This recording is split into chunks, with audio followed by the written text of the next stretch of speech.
from a balancing perspective and you want to make more local adjustments to the individual images, I like to load up my whole gallery as here in the grid view of library module, here in the grid view of the library module, and I will use the P and U keys for pick and unpick. That's these flags here on the bottom.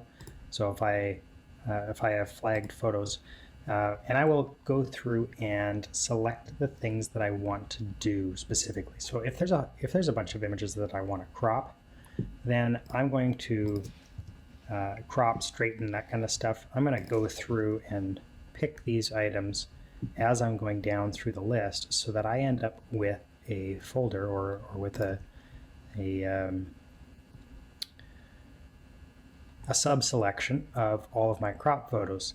And then I can do, just like we do with the exposure and white balance, I can go through and just handle any crops.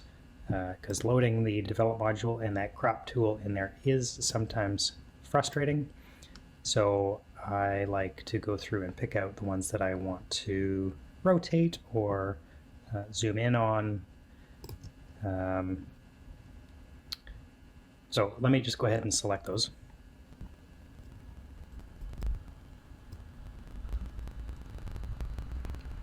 Okay, now that I have all of the images that I want to crop or straighten, I'll head into the library, I'll head into the develop module where I can make any lens corrections that I want to make, that I just want to use.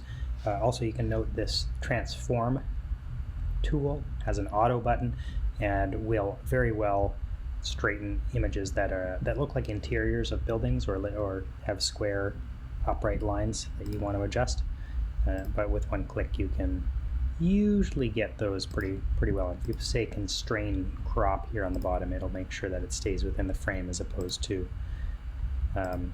leaving, spinning it and then leaving it outside of the frame. So we can constrain the crop and straighten those ones, just subtle adjustments, but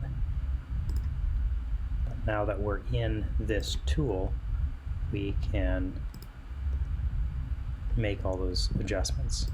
In our crop tool, we can rotate, we can crop in, hold shift to keep the aspect ratio if you want.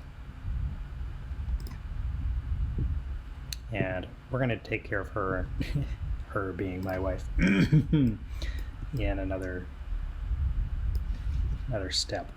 So we're not going to worry about that here because we're just worrying about cropping and just bringing those into the closer moments that they are. Two of these, so I wanted one that was closer.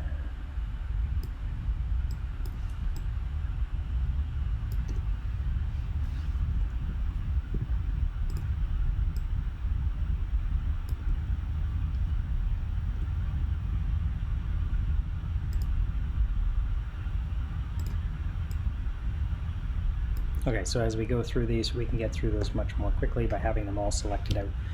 And, oh, as a note, hey, all of these were probably tilted the same way because I find myself, I tilt a lot in the same line, just a little bit to the right. So aspect or straighten angle, there you go, and then synchronizes all over to be the same. So go through those one at a time, and you can get those much more quickly. Then once they're done, I'm going to unpick them all. That's the U button, and then I'm going to go through and pick ones that I want to do a different effect on, or ones that I want to edit further. So by using the pick and unpick buttons allows me to